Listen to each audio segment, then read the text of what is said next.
Hello mga Mari, kumusta kayo? For today's mini vlog mga Mari ay magre-release na kami ng aming ice cream yummy.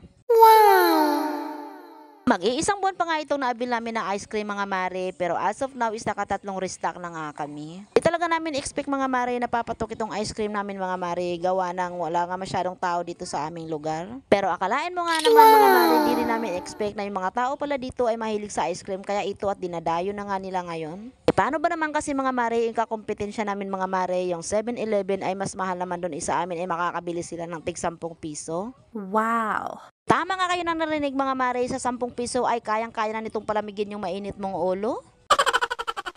Pero kung sa tingin nyo mga Mari ay hindi tumatalab yung ice cream natin ay mga Mari baka pira ang kailangan mo. Kung feeling mo nga mga Mari na talagang hindi talaga pira ang dahilan ay mga Mari baka iba na yan. Baka hindi ka lang talaga nadiligan. At ito na nga mga Mari, seryoso na itong sasabihin ko sa inyo. What? Yes mga Mari, totoo at seryoso na talaga itong sasabihin ko sa inyo mga Mari, kasi nagpo-frozen na yung puso ko dito kasi sobrang lamig para sa freezer na to.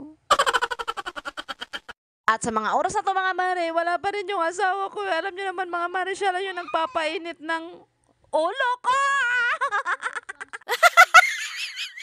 Pero mas mainam na din mga Mari na wala siya dito kasi baka maapektuhan pati yung ulo niya. And you know what I mean mga Mari, pag mainit alam nyo, di ba, kailangan basain o kaya diligan. Sa dinami-dami kong sinasabi mga Mari ay huwag nyo na lang seryosohin kasi ganito talaga ako. What? Anyways mga Mari, ay pupunta na tayo sa ating main source of income. Pa-English dahil na siya diha para dili siya mailan nga Bisaya. Ay, syempre naman ng mga Jai. Siyempre proud tayo na Bisaya tayo kasi alam nyo ba mga Bisaya, sila yung mga fluent talaga sa English speaking, you know? Yun.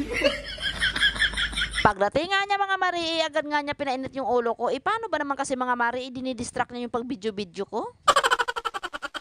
At para nga maibsan yung init mga Mari, kaya ito at ikain ko na nga lang ng ice cream. At pinahawak ko nga sa bunso ko mga Mari at ito naman ang nangyari. And finally nga mga Mari ay natapos na din ako at ito nga mga Mari yung pinaka-best seller namin dito sa lahat. Pinahugasan ko nga yung ice cream na nahulog mga Mari, kaya ito mga Mari wala na, lusaw na. Yun.